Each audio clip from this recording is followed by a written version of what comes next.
अब भगवान गए हैं, नीचे देख करके जाते हैं, किसी को देखते नहीं है। अब पुष्प वाटिका में गए हैं तो पुष्प वाटिका में 5 पक्षी बैठे हुए हैं। आप विचार करना वो पक्षी कौन है? कहा चातक कोकिल कीर चकोरा पूजत बिहग नटत कलमोरा। ये 5 पक्षी का नाम आया है। सरल रामचरितमानस इतना है कि कोई घूमता रहता वह गाता है, मंगल भवन य मंगल हारी द्रवहु सदशरथ यजिर बिहारी। और कठिन इतना है, एक कवि ने लिखा है कि रामचरितमानस कितना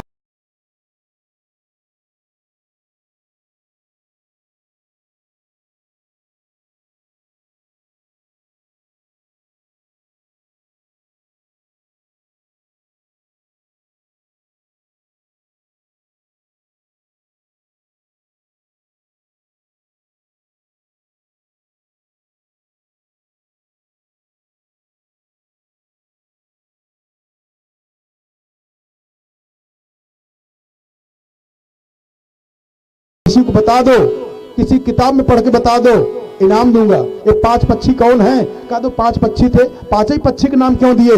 और एक तर्क यह है कि 5 पक्षी 5 ऋतुओं के प्रतिनिधि हैं, एक साथ में कैसे आ गए? कहा चातक कोकिल कीर चकोरा पूजत बिहग नटत कलमोरा। सुग्गा को कीर लिख दिए हैं। और इस प्रसंग को जो जान जाएगा दुनिया का सबसे बड़ा कथाकार वही बनेगा। राम और सीता का प्रथम मुलाकात होगी। और ध्यान देना, सीता जी गई है पार्वती मैया की पूजा करने के लिए। और जब पार्वती मैया की पूजा करती हैं, क्यों?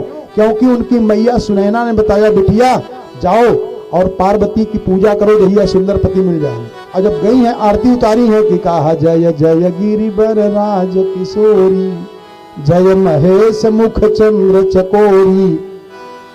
भगवान शंकर जी ने पार्वती से बताया कि बिटिया आज दिन भर में 3 बार आरती उतारी है। पार्वती जी ने कहा तब? कहा जानती हो कि जिनके लिए पति चाह रही है उन्हीं का देन है कि हमारा तुम्हारा विवाह हो गया। तो पार्वती जी ने कहा कि इनके विवाह में हम भी मदद कर दूं क्या? शंकर जी ने कहा इसीलिए बता रहा हूं कि तुरंत इनकी सेवा में लग जाओ। तब जब मंदिर में से निकली हैं तो बाबा ने लिखा कि एक सखी बढ़ गई। ये है गोस्वामी जी महाराज, सखियों की गिनती कर लिए थे। मंदिर में जब सब सखियां गई और पूजा करके सीता जी सखियों के साथ निकली हैं तो बाबा ने कहा कि एक सखी अरे सिय संग बिहाई और गई रही देखन फूलवाई। सखियों ने कहा सखी तुम्हारा क्या नाम है? तो पार्वती जी ने अपना नाम कहा हमारा नाम सुभगा है। और वही पुष्प वाटिका में गई और पुष्प वाटिका में देख करके भगवान राम लक्ष्मण का दर्शन करके सीता जी को आके मिलाई है। ध्यान देना, अगुआ समझते हो ना, जब विवाह होता है तो एक मध्यस्थ होता है अगुआ, लड़की पक्ष और लड़का पक्ष दोनों को मिलाता है वो। रामचरितमानस में 4 विवाह का प्रसंग है जिसमें 2 विवाह हो पाया, 2 विवाह नहीं हो पाया।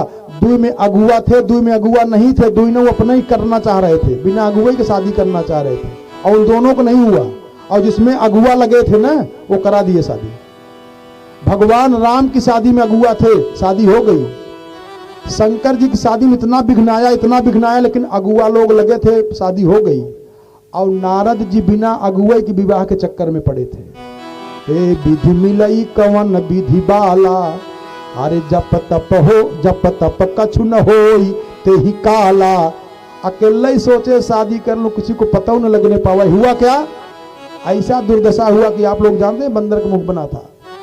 और सुफनकौ बुआ अकेले ही में चाह रही थी भगवान से विवाह करने के लिए। दंडक वाटिका में जब गई थी तो मसम पुरुष नमो सम नारी यह संजोग विधि रचा विचारी। एक माला ले लिया पहिरा दी हम, हो गया। भगवान का आओ बताता हूँ। और नाक कान कटवाए। न सुपनखा का विवाह हो पाया और नरदव बाबा का नहीं हो पाया क्योंकि अकेले में लगे थे।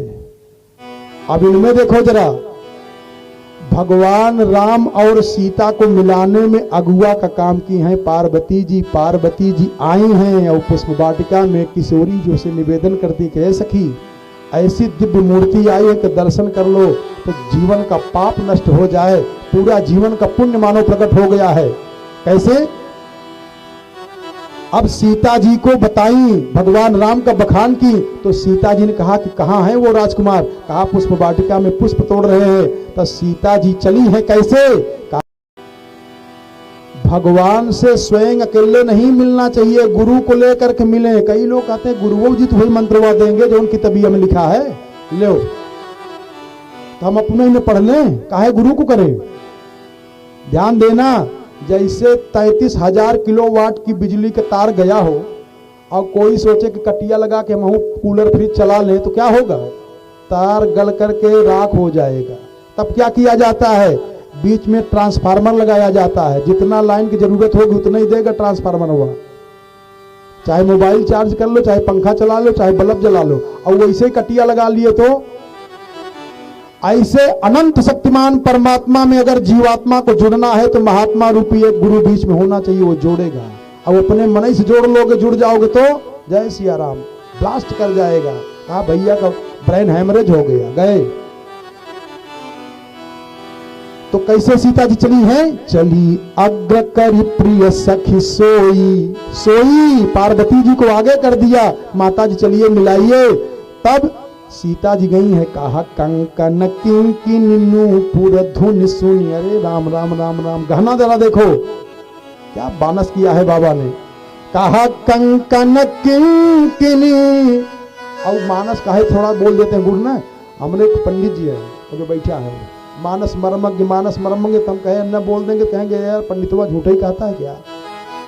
और एक और बात है, एक पंडित जी हैं साथ ही में, एक 3 टाइम पहले भांग खाते थे। अब जब इनको रोका गया कि भैया भांग नहीं खाना चाहिए, कहे गुरु जी अगर नाराज न हो तो एक बात बता दें। हम कहे बताओ। कहा भांग के विषय में आप जानते कुछ? हम कहे बताओ दो। एक दोहा सुनाए, बड़ा बढ़िया दोहा, उस दोहा को सुनोगे तो सभी खाने का मन कर देगा। सोचो ऐसे कुतर्की लोग रहते हैं। कहा गंग भंग दुई बहिनी है, रहत सदा शिव संग।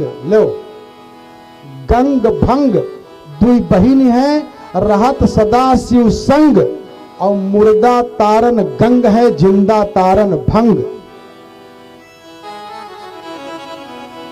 हम कहे अब अपना ये ज्ञान अपने पास रखना, दूसरे को मत करना बताना, ठीक हो जाओ। अब कुछ सुधार में आ गए हैं, वैसा नहीं रह गया है, पहले था ज्यादा। सीता जी को लिवा करके जाती है पार्वती जी, और पार्वती जी जब लिवा के जाती हैं तो दिखाई हैं भगवान राम को, देखी हैं। एक कवि ने बड़ा सुंदर लिखा है कि राम को देख करके अरे जनक नंदिनी, हा हा हा हा हा। सीता जी निमंत्रण दे रही हैं, ध्यान देना जरा।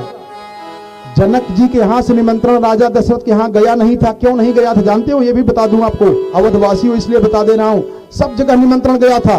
देखो धनुष यज्ञ में सब लोग गए थे, सब देश के राजा गए थे, लेकिन अयोध्या से राजा कोई गया था? कोई नहीं गया था। सीता जी के निमंत्रण पे राम गए थे। क्यों जानते हो? एक बार मिथिला में सूखा पड़ गया था, राजा रानी हल जोते वो वाला नहीं है, दूसरा सूखा पड़ा था। तो ब्रह्मा जी ने बताया कि कोई पतिव्रता स्त्री अगर मिथिला में आ जाए तो घनघोर बरसात हो जाएगी। तो राजा जनक ने कहा कि पतिव्रता कौन है? पता चला कि कौशल्या रानी। तो राजा दशरथ के पास पत्र आया जनकपुर से कि महाराज कौशल्या रानी को भेज देते, यहाँ सूखा पड़ा है, बरसात हो जाए। तो कैकेयी ने कहा दीदी मैं जाऊंगी, बरसात करा दूंगी। सुमित्रा कहा कि बहन मैं जाऊंगी, बरसात हो जाएगी। तो कौशल्या की जो दासी थी नौकरानी, उसने कहा माता जी आप जाओगी तो धिक्कार होगा हमको, मैं जाऊंगी और बरसात करा दूंगी। वो भी पतिव्रता है, कौशल्या की दासी भी पतिव्रता है। और जब ये पालकी में बैठ करके जाती है और जब जनकपुर का क्षेत्र प्रारंभ होता है तो घनघोर बादल घेर लेते हैं और हर हर हर हर हर हर बरसात होना शुरू हो जाता है। अब बरसात होती है तो जनकपुर में नारा लगाए, जय हो कौशल्या मैया की जय हो, कौशल्या मैया की जय जयकार हो। पर्दा हटा करके वो दासी बोली, कहा कौशल्या मैया नहीं, कौशल्या मैया की मैं दासी हूं। जनक ने सोचा कि दासी के आने पे दशा हो रही है, जब रानी आएंगी तो क्या होगा।